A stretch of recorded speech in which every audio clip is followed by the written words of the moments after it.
Now we are going to talk about band broadening. You see an atomic line in theory should be very, very narrow. It should be almost a line. But in practice, the line is not so narrow. It has a width. It will be broadened by some causes or some reasons. Desire narrow lines for accurate identification is broadened by 1. Uncertainty principle, Doppler effect, pressure broadening. And we have also other causes for line broadening that I'm not going to talk about them. So I will talk about these three effects that make the atomic lines broadened. We are going to find out why the atomic lines are broadened. Okay.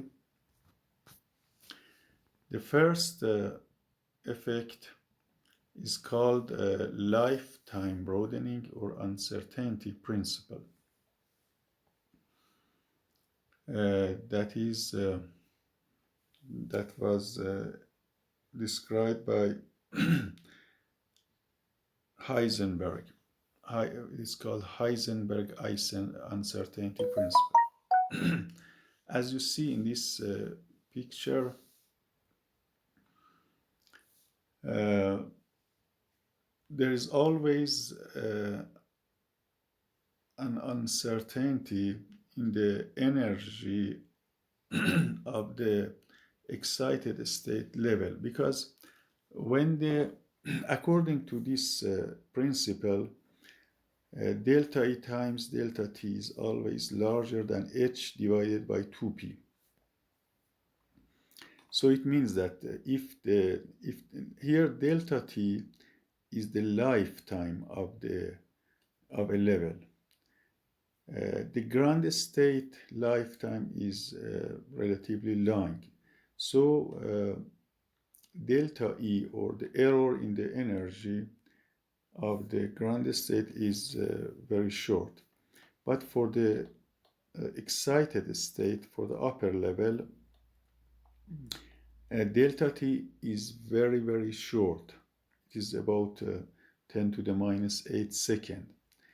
The lifetime of the excited state is very short. Therefore, delta E will be larger. That is the error in the energy. So we have always an error in estimation of the energy of the excited state of an electron or an atom. In these equations that you see here, we have AJI also, that is opposite to the delta T. Delta T is 1 divided by AJI. What is AJI? AJI is the number of electrons that come down from excited state to the ground state per second. So if the lifetime of the excited state is 10 to the minus 8 second, then AJI will be 10 to the 8 10 to the 8. It means that 10 to the 8 electrons in each second will relax, will do relaxation, will come from upper level to the lower level. And finally, we will get to this equation that's written by red color in this rectangular. That is delta nu n. Delta nu is frequency. Nu is frequency. Delta nu is the change in the frequency or error in the frequency, is equal to 1 divided by delta T times 1 divided by 2P. That is equal to AJI divided by 2P. This equation shows the error in the frequency of the electron in the upper level. In this slide, you can this is an example that have calculated the error in the lambda, the delta lambda, that is the width of a line that is caused by this uncertainty principle. You see, if we assume that AJI is 10 to the 8 second to the minus 1 is and tau, or delta t, is 10 to the minus 8 second, then we can calculate delta lambda. You can just follow yourself these equations, and if lambda for sodium is 589 nanometer, then delta lambda according to these equations is 0.02 picometer. Picometer is 10 to the minus 12 meter. So as you see, the width of the line, or the broadening of the line by this principle, if we want to calculate this shift, it is you can see this equation in the lower part of the page. Delta nu s is equal to 0.36 delta nu p.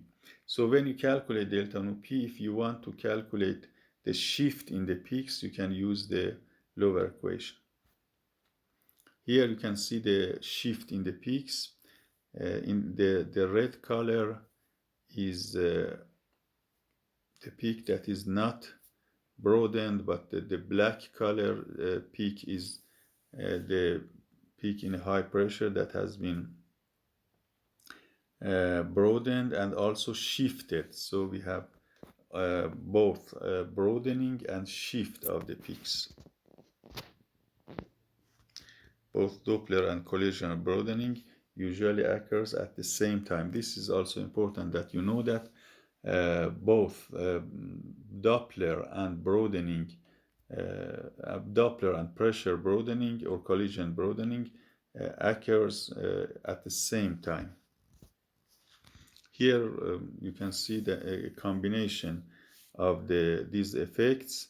So a combination of Doppler effect and the pressure effect will cause a peak to be broadened like this. And here we have a general equation to calculate both effects. Delta nu t is the total broadening, that is an sum of the pressure effect and Doppler effect. This equation can be used for calculation of total line broadening. Other effects of temperature on atomic spectrometry.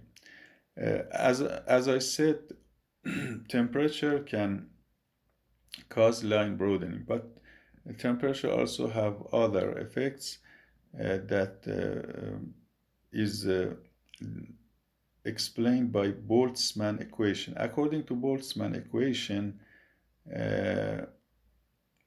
when we increase the temperature, the number of atoms in the excited state will be increased. So when we increase the temperature, more atoms will be excited. So the number of atoms in the excited state increases. This effect is very important in emission measurement, and the emission of the atoms will be more, because when you have more atoms in the excited state, then more atoms will emit, and the emission will be increased. For example, sodium atoms at 2500 Kelvin have only 0.02% atoms in the first excited state. But if you increase the temperature, then the number of excited atoms will be increased according to the Boltzmann equation that you see in the lower part of the page. Nj divided by N0 is Pj divided by P0 exponential of delta E minus delta E divided by Kt. In this equation, Nj or Ni is the number of electrons in the excited state. N0 is the number of electrons in the ground state. Pi is the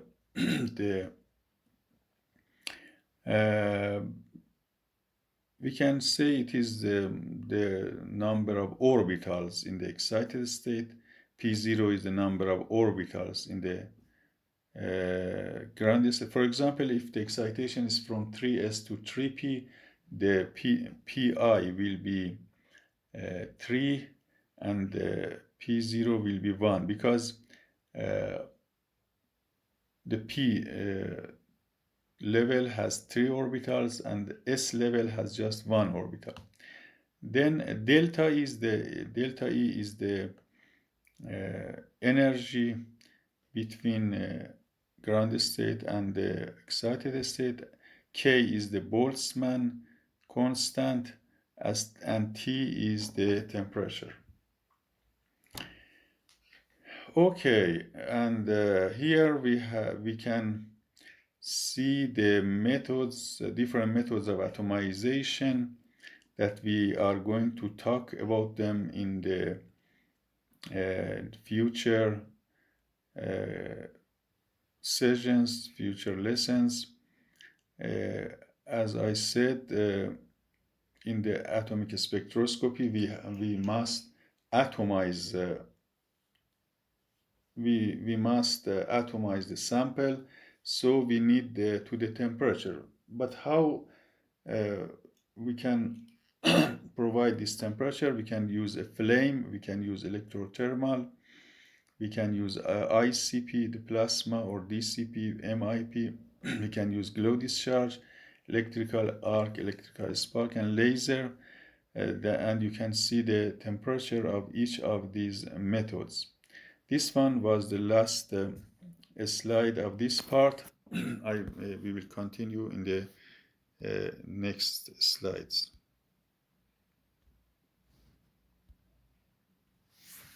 Sorry, this is the picture of my grandson.